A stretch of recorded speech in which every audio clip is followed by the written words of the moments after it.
The first reading, giving us a little bit of history of the Jewish people. Of course, the southern kingdom, the northern kingdom had already been exiled by the Assyrian exile. The southern kingdom, now about 100, 150 years later, I forget exactly how long, now Babylon has come in and taken away, I forget if it's 1 or 2 deportations, but they've left some of the people there.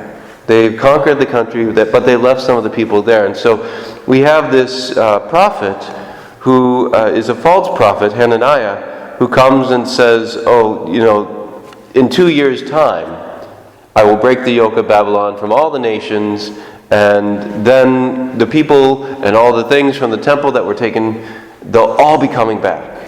Well, what does this stir up? This stirs up that, let's team up with Egypt, and then Egypt and us will be able to conquer Babylon, and then we'll be free. It sets up rebellion. Instead of listening to what the Lord was saying, which was, be at peace, plant yourself where you're at. But what happened? Well, they rebel, and then Babylon comes in. Basically, they leave like the blind and the lame, and just the poorest of the poor on the land. Well, they take everybody else to Babylon. Because they didn't listen to the word of the Lord, they listened to this false prophet.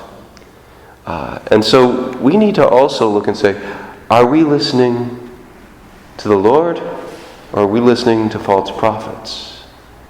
We know, of course, that the Lord speaks to us, not always things we want to hear, because Jeremiah says, would that you would be right that 2 years from now all this would happen, but we know that only if they come true can we trust that prophet is from the Lord. And so we read through scriptures, we listen to what the church is saying in its prophetic voice in the world. Do we pay attention to this? Do we listen to this? Do we obey this? Or do we listen to the world's prophets that say this is the way to happiness, this is the way to fulfillment?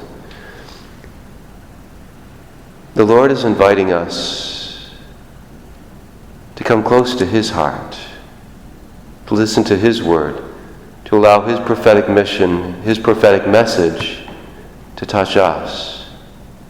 Sometimes it means doing some hard things, but it always brings peace.